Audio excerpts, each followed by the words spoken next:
Hello, my name is Simon Cowling and I've been Dean of Wakefield for almost exactly 4 years. I'm sorry I can't be with you in person, but I really appreciate the opportunity to offer these reflections at this year's DAC conference, not least because I had the immense privilege of chairing the Leeds DAC for several years before taking up my post in Wakefield. In his introduction to the Church of England's strategy for the 2020s, Archbishop Stephen writes this: "The three words, simpler, humbler, bolder, are not strategic aims. They are virtues that we believe God is calling from us at this particular point in history." I think that's a good starting point for some thoughts on what being humble might mean in Wakefield Cathedral's context, and maybe in the context of all cathedrals. After all, on being asked what the three most important Christian virtues were, Martin Luther is said to have replied, humility, humility, and humility. During my ordained ministry, I've moved in and out of parish and cathedral ministry, and this has given me a really valuable insight into the ways in which parishes understand and receive the role of cathedrals, and the way in which cathedrals think about and relate to the parishes of the dioceses they serve.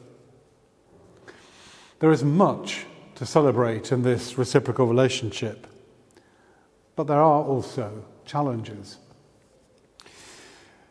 For instance, Wakefield Cathedral is one of the least well-endowed cathedrals in England.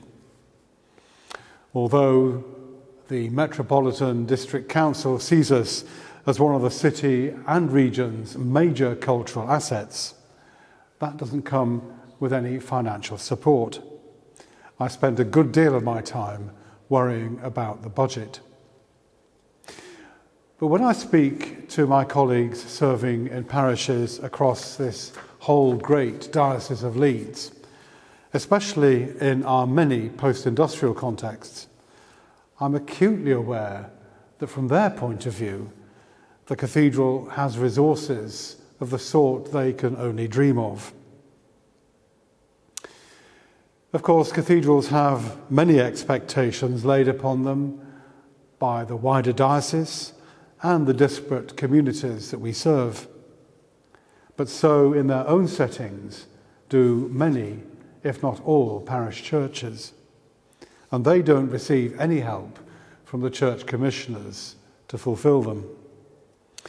So if they are truly to be mother churches for the dioceses they serve, cathedrals, which means their clergy and their staff, must be willing to offer, where possible and appropriate, the kind of practical support and advice for parishes that will enable them to flourish, with music, say, with fundraising, with clergy cover, or indeed with the type of fabric challenges that many of our buildings have in common.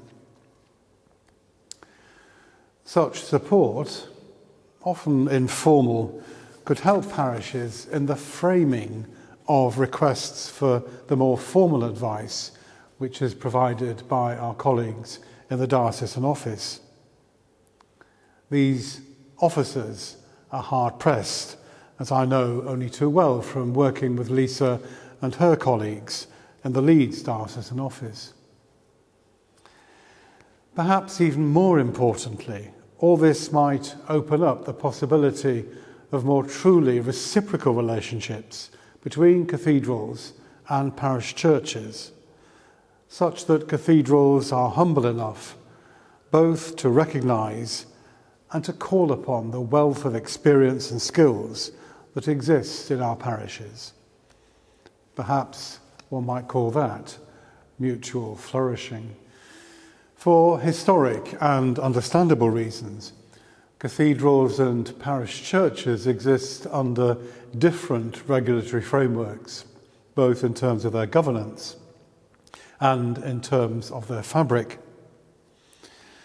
And although given my new responsibilities as Dean of Wakefield, it was right to step down as chair of the Leeds DAC 4 years ago, it was something of a wrench. But less personally, and more importantly perhaps, the move to be dean also meant a loss of that local relationship with the DAC, which I had experienced and enjoyed as rector of Bolton Abbey. The Cathedrals Fabric Commission for England is a terrific body of people, but Westminster is rather more remote than Leeds. And that's why it's been really good to welcome Lisa as Secretary of the Leeds DAC and our team leader for church buildings onto the Cathedrals Fabric Advisory Committee, its FAC. Lisa's insights will allow the Cathedrals FAC members to benefit from the perspectives she brings from her diocesan role. And in turn, I hope Lisa will be able to bring to her work and her conversations insights from the cathedral, another type of reciprocal relationship, more mutual flourishing. This is another way in which the cathedral can embed itself in the wider life of the diocese. And perhaps this could be a model for more collaboration between cathedral fabric advisory committees in general and diocesan advisory committees, enabling an exchange of skills and experience in both directions and demonstrating a way of working together. C.S. Lewis described humility as not having a low opinion of one's talents and character, but rather as self-forgetfulness. So, for a cathedral, even one as modestly endowed as Wakefield, a humble approach to its relationships with the diocese should not entail trying to underplay or even deny our many privileges. It's about using that privilege for the benefit of all, rather than existing for ourselves only. Well, if I were with you in person, this is the point at which I would have encouraged questions or comments. As I'm not with you in person, please feel free to email me at the address on the screen. The inbox is always open.